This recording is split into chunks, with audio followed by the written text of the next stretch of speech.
Hello दोस्तों, स्वागत है आपका आपके अपने YouTube चैनल ड्रीम क्लासेस। तो ये हमारा नेक्स्ट पार्ट 2 है, उसी में रासायनिक अभिक्रिया एवं समीकरण में। ठीक है, तो अभी तक हमने क्या क्या पढ़ लिया था। रासायनिक परिवर्तन मतलब परिवर्तन कितने प्रकार के होते हैं, भौतिक और रासायनिक। फिर उसी के आधार पर हमने फिर क्या पढ़ा, रासायनिक अभिक्रिया क्या होती है, रासायनिक समीकरण क्या होता है, और द्रव अविनाशिता का सिद्धांत पढ़ लिया। ठीक, उसी में फिर संतुलित अभिक्रियाओं को हम संतुलित करना सीखे थे। ठीक, अब क्या हम पढ़ेंगे, रासायनिक अभिक्रियाओं के प्रकार। तो कितने प्रकार की होती है रासायनिक अभिक्रिया, अभी इनके टोटल 8 प्रकार की होती हैं। पहली कौन सी, संयोजन अभिक्रिया। ठीक है, इसे हम योगात्मक अभिक्रिया भी कहेंगे। अपघटन अभिक्रिया, विस्थापन अभिक्रिया, द्विविस्थापन, वियोजन अभिक्रिया, ऊष्माक्षेपी और ऊष्माशोषी अभिक्रिया, और उदासीनीकरणीय अभिक्रिया, और उपचयन या अपचयन। ठीक है, अगर ऐसे सिंपली में वर्ड में संयोजन अभिक्रिया नाम से क्या कि जो दो या दो से अधिक पदार्थों के संयोग से मिलकर बनी हो।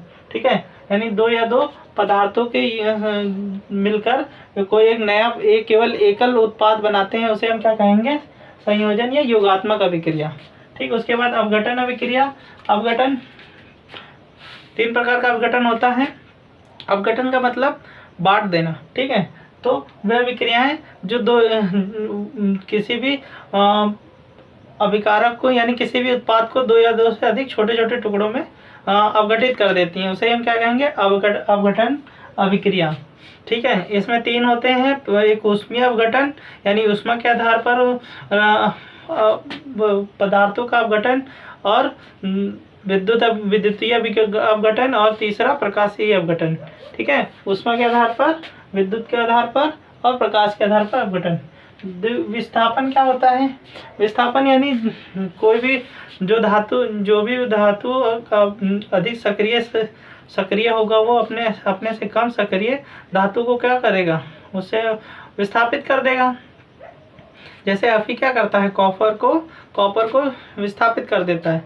ठीक है, उसे हम क्या कहेंगे, विस्थापन अभिक्रिया। इसको अभी हम डिटेल से ही सब पढ़ेंगे।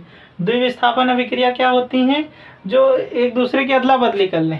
अभी तो एक ही उत्पाद क्या करता था, कॉपर को आयरन क्या क्या किया, कॉपर को हटा दिया, उसकी जगह पे आ गया। पर अब क्या है, एक दूसरे से जगह अदली बदली कर लें। ठीक है, उसे द्विविस्थापन अभिक्रिया कहते हैं। वियोजन अभिक्रिया, वियोजन नाम से ही वियोजन अभिक्रिया यानी क्या होता है, इसमें रिवर्सिबिलिटी आ जाती है। मतलब कोई भी जो पदार्थ बनेगा उसको पुनः उसी पदार्थ में प्राप्त कर सकते। जैसे तुम्हारा क्या है, अमोनियम क्लोराइड। ठीक है, NH3 और अमोनिया और किससे HCl से मिलके बनेगा अमोनियम क्लोराइड। फिर उसे वापस उसी में चेंज होगा, तो ये रिवर्सिबिलिटी यानी रिवर्स हो जाएगा। फिर उसके बाद ऊष्माक्षेपी और ऊष्माशोषी अभिक्रिया क्या होती हैं। ऊष्माक्षेपी, जब कोई भी अभिक्रिया के दौरान जब ऊष्मा निकलती है तो उसे ऊष्माक्षेपी कहेंगे।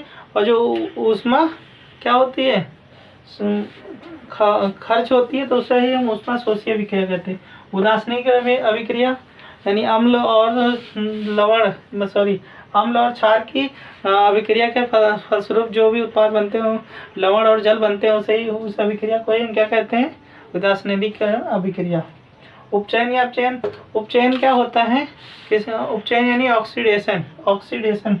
ठीक है, मतलब ऑक्सीजन का ग्रहण, ठीक है, और हाइड्रोजन का त्याग, उसे हम कहेंगे उपचयन, ऑक्सीडेशन। रिडक्शन क्या होगा, ऑक्सीजन का त्याग और हाइड्रोजन का ग्रहण, उसे अपचयन कहेंगे।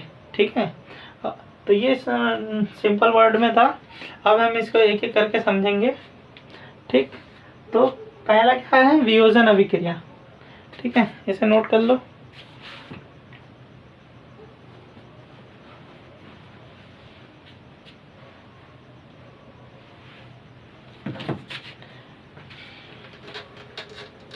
नोट कर लिया ना, ठीक।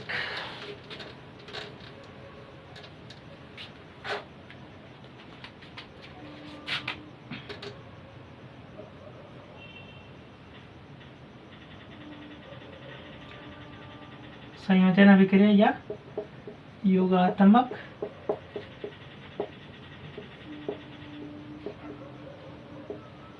अभिक्रिया। डेफिनेशन क्या लिखेंगे? दो या दो से अधिक, लिखो, दो या दो से अधिक, ठीक है, पदार्थ संयोग करके एकल उत्पाद बनाते हैं, उसे हम क्या कहते हैं? संयोजन अभिक्रिया या योगात्मक अभिक्रिया। दो या दो से अधिक पदार्थ आपस में संयोग करके एक नया या एकल उत्पाद या पदार्थ बनाते हैं, उसे हम क्या कहेंगे? संयोजन अभिक्रिया। ठीक है, तो इसका उदाहरण क्या आएगा? एग्जाम्पल Mg प्लस O2, तो ये मिलके क्या बनाएगा? 2MgO। मैग्नीशियम और ऑक्सीजन मिलके मैग्नीशियम ऑक्साइड। ये मैग्नीशियम है, अभी हमने बताया था, मैग्नीशियम। ये ऑक्सीजन, ये मैग्नीशियम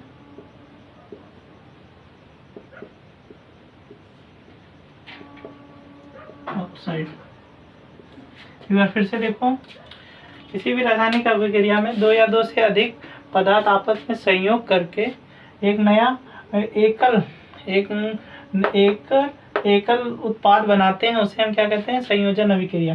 ठीक है, ये दो अभिक्रिया हैं, एक या एक से अधिक दो पदार्थ हैं, आप संयोग करके एकल उत्पाद बना रहे हैं, इसे हम क्या कहेंगे? संयोजन अभिक्रिया। ठीक है, इसे नोट कर लो।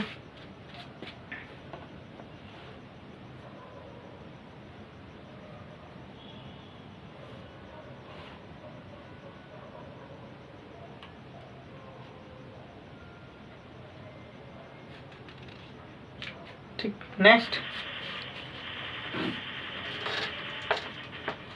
अपघटन अभिक्रिया।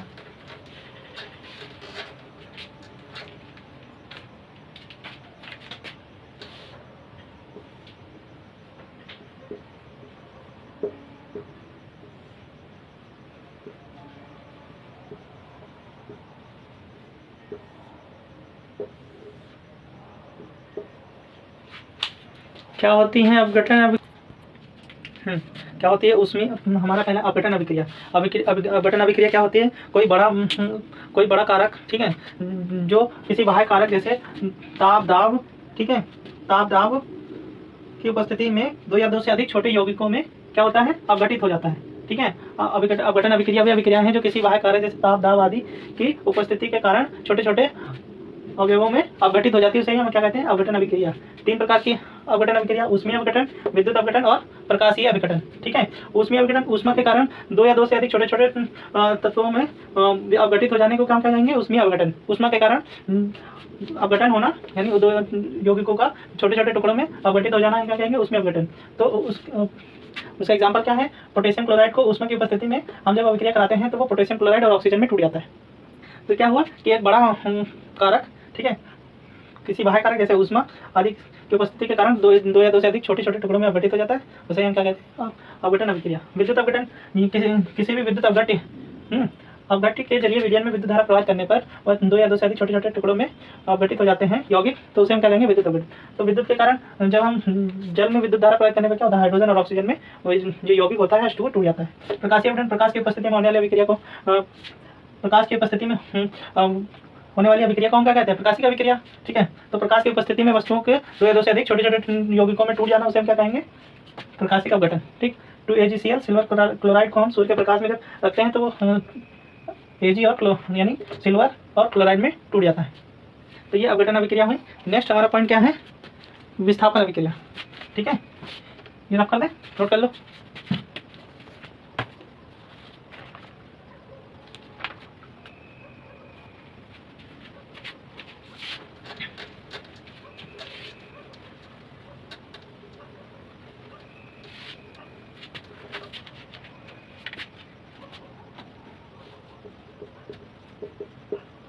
विस्थापन अभिक्रिया, इसका example CuSO4 plus FeSO4 plus Cu।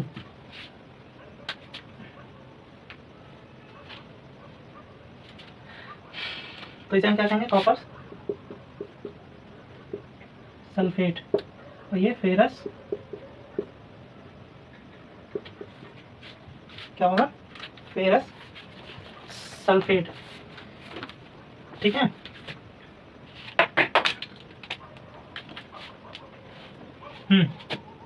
तो विस्थापन अभिक्रिया क्या होती है?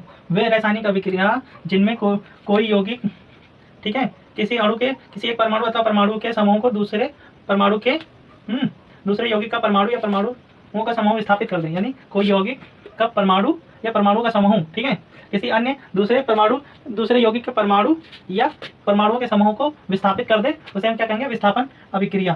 ठीक है। क्या होता है? वे रासायनिक अभिक्रिया जिनमें किसी यौगिक के अणु किसी परमाणु अथवा परमाणु के समूह को दूसरे किसी यौगिक के परमाणु या परमाणु के समूह को विस्थापित कर देता है और स्वयं उस स्थान पर क्या आ जाता है? स्वयं स्थान पर आ जाता है, उसे हम क्या कहेंगे? विस्थापन अभिक्रिया। ठीक है। तो कॉपर सल्फेट के विलयन में हम लोहे के चूर्ण को डालेंगे तो वो क्या करेगा? कॉपर को विस्थापित कर देगा। ठीक है। इसे हम क्या कहेंगे? विस्थापन अभिक्रिया। द्विविस्थापन अभिक्रिया, नेक्स्ट पॉइंट ये कौन सा था? चलो, द्विविस्थापन अभिक्रिया। द्विविस्थापन अभिक्रिया। ठीक है। तो ऐसे रासायनिक अभिक्रिया जिनमें दो यौगिक इस प्रकार क्रिया करते हैं कि उनके आयनों और या घटकों की अदला बदली हो जाए, जैसे AgNO3। ठीक है। AgNO3 plus NaCl AgCl NaNO3। ठीक है। ऐसी अभिक्रिया जिनमें दो यौगिक इस प्रकार क्रिया करते हैं कि उनके आयनों या घटकों को की अदला बदली हो जाती है, उसे हम क्या कहेंगे? द्विविस्थापन अभिक्रिया। ठीक है। देखो, Ag और Na ये क्या हुआ?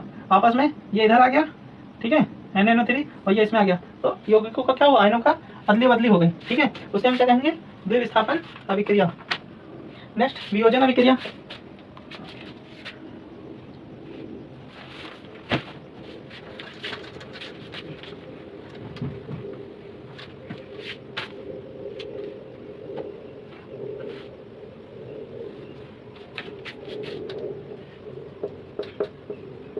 वियोजन अभिक्रिया। ठीक है। क्या होती है? ऐसी रासायनिक अभिक्रिया जिनमें कोई पदार्थ रासायनिक अभिक्रिया, ठीक है, क्या होती है? ऐसी रासायनिक अभिक्रिया जिनमें कोई पदार्थ रासायनिक अभिक्रिया को प्रेरित करने वाले कारणों में परिवर्तन करने से दो या दो से अधिक अवघटित हो जाते हैं। ठीक है। इसका एग्जांपल ऐसे ले लो, NH4Cl गर्म और ठंडा करने पर NH3 प्लस HCl। ठीक है। इसे हम क्या कहेंगे? अमोनिया। इसे हाइड्रोजन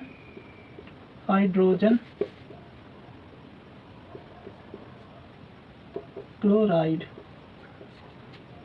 ये अमोनियम क्लोराइड।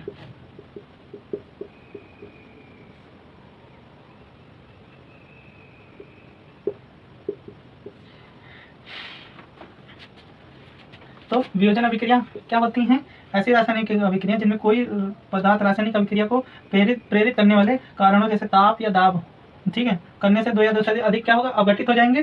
ठीक है। और अगर हम उपयुक्त कारण को हटा लें, ठीक है, तो क्या होगा? वह पुनः अपने मूल पदार्थ में आ जाता है, उसे हम क्या कहेंगे? वियोजन अभिक्रिया। ठीक है। क्या कह रहा है? दो ऐसी रासायनिक अभिक्रिया जिसमें मतलब जैसे किसी भी बाह्य कारक जैसे ताप, दाब इत्यादि में परिवर्तन के कारण वो अपने अणुओं में यानी यौगिकों में विभाजित हो जाता है। ठीक है। और अगर हम उस कारण को हटा लें तो वो क्या होगा? पुनः अपने मूल पदार्थ में या अवस्था में आ जाएगा, तो उसे हम क्या कहेंगे? वियोजन अभिक्रिया। ठीक है। इसके बाद नेक्स्ट, ऊष्माक्षेपी और ऊष्माशोषी। इसमें आयनिक और ऊष्मीय वियोजन आता है। ठीक है। ऊष्मा के कारण वियोजन और आयनों के कारण वियोजन।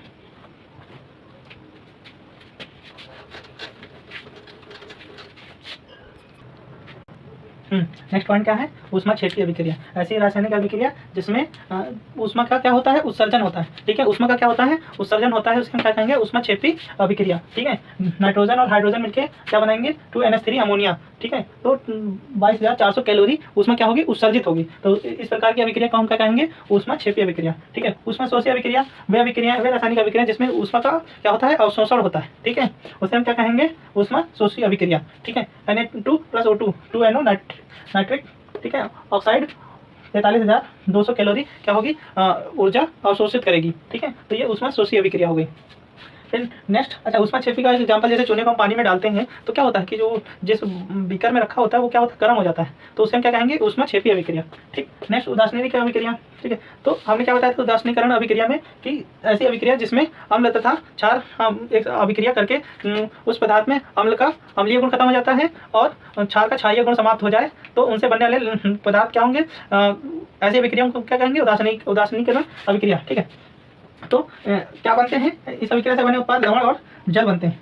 ठीक है, तो ऐसी रासायनिक अभिक्रिया जिसमें अम्ल तथा क्षार की उचित मात्रा मिलाने पर उस पदार्थ में अम्ल का अम्लीय गुण तथा क्षार का क्षारीय गुण समाप्त हो जाए तथा अभिक्रिया के फलस्वरूप लवण और जल बनता है, उसे हम क्या कहेंगे, उदासीनीकरण अभिक्रिया। NaOH क्षार हो गया, HCl ठीक हमारा अम्ल हो गया, तो उससे क्या बनेगा, NaCl सोडियम क्लोराइड। ठीक है, ये हमारा लवण हो गया, सॉल्ट, और H2O जल। ठीक है, इसके बाद हमारा नेक्स्ट पॉइंट क्या आता है, उपचयन और अपचयन। उपचयन क्या हमने बताया था कि ऑक्सीजन ग्रहण करना। उपचयन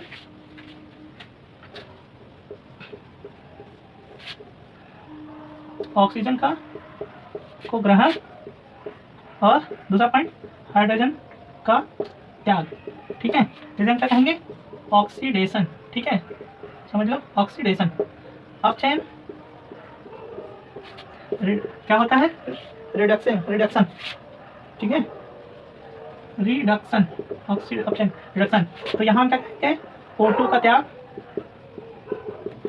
और हाइड्रोजन का ग्रहण। ठीक है, एग्जाम्पल CuO + H2O। ठीक है, क्या बनाएगा, Cu + H2O।